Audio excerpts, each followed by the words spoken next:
Tonight, the country is saying goodbye to former President Jimmy Carter, who made his more than 4 decades in retirement a remarkable second act dedicated to philanthropy and faith.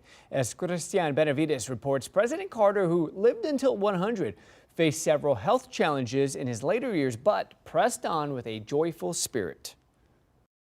James Earl Carter Jr., the 39th President of the United States, was surrounded by his family when he died peacefully at home in Plains, Georgia on Sunday. Former President Carter celebrated his 100th birthday in October, along with a backyard military flyover honoring his service in the Navy. Outside the Carter Center in Atlanta, mourners are leaving flowers, candles, and signs like this one, saying, "We love you, President Carter." At the U.S. Capitol and the White House, the flags have been lowered to half-staff. The Empire State Building was bathed in red, white, and blue lights to honor the former president. A moment of silence was held for Carter before the Washington Commanders' Atlanta Falcons game outside the nation's capital. President Biden is among countless world leaders and dignitaries to express their condolences. Today, America and the world, in my view, lost a remarkable leader. He was a statesman and humanitarian. And Jill and I lost a dear friend. I've been hanging out with Jimmy Carter for over 50 years, it dawned on me. Jimmy Carter lived a life measured not by words, but by his deeds.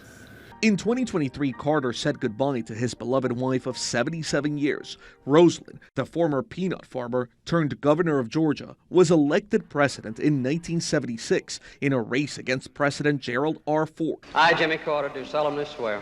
Next month marks 48 years since Carter was sworn into office. His single term in the White House saw the highs of negotiating the Camp David Accords, bringing peace between Egypt and Israel, and the lows of the Iranian hostage crisis. In the years after leaving office amid defeat to Ronald Reagan in 1980, Carter's human rights and social welfare campaigns helped earn him the Nobel Peace Prize. For decades, Carter built houses with Habitat for Humanity. Morning, everybody.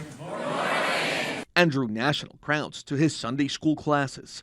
Late in life, he battled a series of medical challenges, including cancer, a broken hip, and surgery to relieve pressure from bleeding on his brain. The longest-living former president spoke to churchgoers about his own mortality. I didn't ask God to let me live, but I just asked God to give me a proper attitude toward death. And I found that I was absolutely and completely at ease with death. To the end, Jimmy Carter led a life of public service that impacted and inspired millions. Christian Benavides, CBS News.